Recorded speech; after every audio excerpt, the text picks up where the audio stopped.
if I were to talk about every good thing that happened in Carroll over the last year and every issue that's facing us into the future, I would be until 10 o'clock and I'd be the only one left.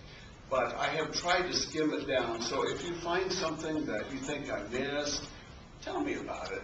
Or if something that I consider to be an issue is not something you care about, let me know. These are my views, and I will try to keep them, even though I am going to be taxing my rules, which say 7 to 10 minutes is the extent of your attention span.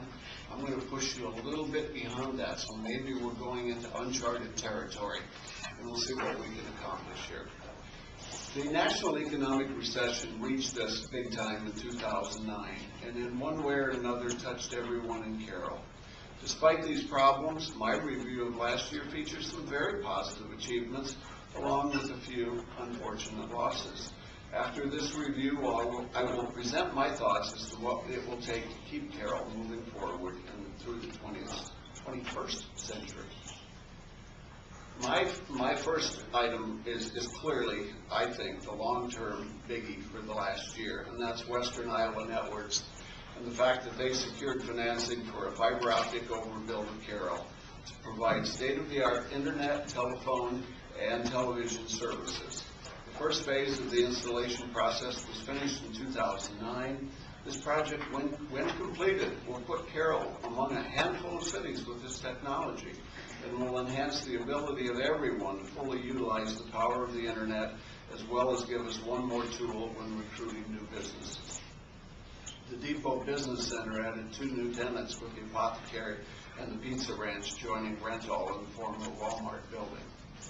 The Carroll Dental Clinic opened its new facility in August, and it is so gorgeous. It almost, I said almost, makes you want to go to the dentist.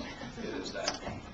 And we're in the process of upgrading. St. Anthony Hospital opened its new emergency department in December, 13 days after I had need to visit the old one. We are truly blessed to have such a fine facility. It is an incredible asset to the community. St. Lawrence Church received commitments of over $3 million for a new parish center and enhancements. The Carroll Family Aquatic Center opened to the coldest summer on record, or in memory anyway. On the hot days, it was a huge hit, but the cold and rain severely curtailed usage. Still managed to earn a small profit. A sidewalk along 11th Street to the pool and a major parking lot addition were also finished.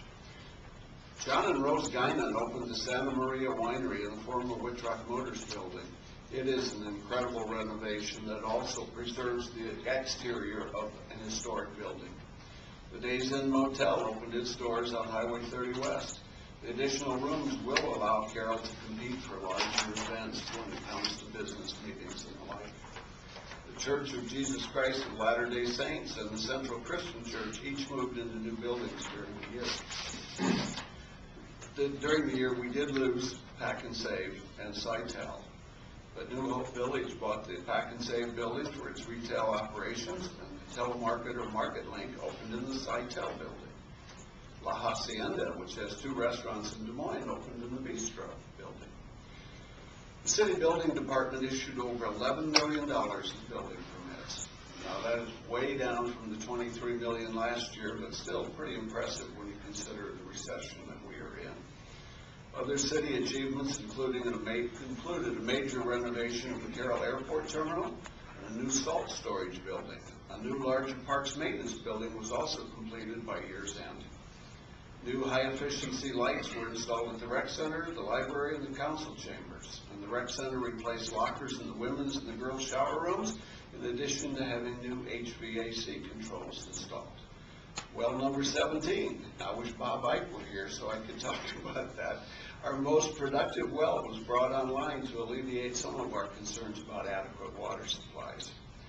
Carroll was also awarded a federal stimulus grant of over $800,000 for resurfacing of Clark Street from St. Anthony to 7th Street, and we will see that work begin this year. Right, Randy? Yes. We also redeemed our 1992 urban renewal bonds early, which saved over $91,000 in interest and refinanced our local option sales tax bonds at a lower interest rate, saving nearly $100,000 more. During the fiscal year ended June 30th, we reduced outstanding debt by over $3.2 million, and our general obligation debt is less than 32% of the state-imposed limitation. We are on very solid ground financially, A1 bond rating from Moody's, and I certainly don't think anyone on this council is going to do anything to jeopardize that status. What can you expect in 2010? First, I want to start with our action plan that was adopted in 2008. We are continuing to move forward with the Corridor of Commerce, and we'll finish the east side of Adams Street after the new Carroll County State Bank opens this summer. The next phase of the program will focus on Highway 30 between Main and Carroll Streets. Pending favorable weather conditions in the spring, we will begin to inventory our sanitary sewer system so that we can better plan for needed repairs. All evidence indicates that we have significant leakage in our sewer pipes, which means substantial repairs down the road. Unlike the state government, I believe it is important for us to begin accumulating the funds for these repairs now. I will ask the council and the city staff to study the possibility of a collection system maintenance fee, which would be placed in a special fund to be utilized for sewer repairs and renovation only. This charge would be similar to what we do with the stormwater utility fee. We are continuing to search for viable long-term water supplies to supplement our existing inventories.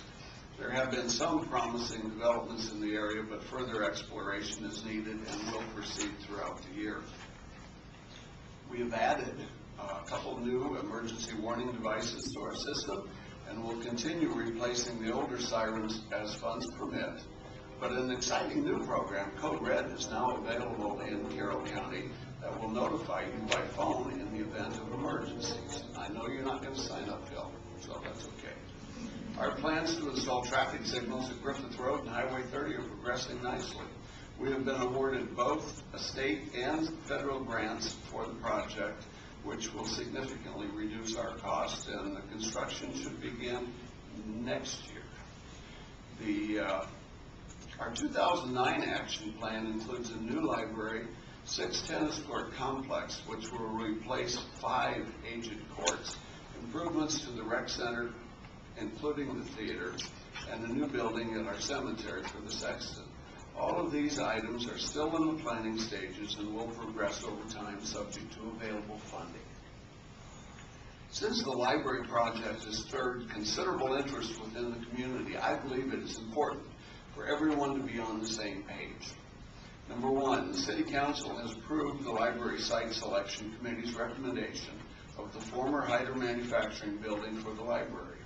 The Council is now gathering information to assess the viability of that location. The land acquisition phase of this project is complicated by the existence or potential existence of environmental contamination. The Iowa Department of Natural Resources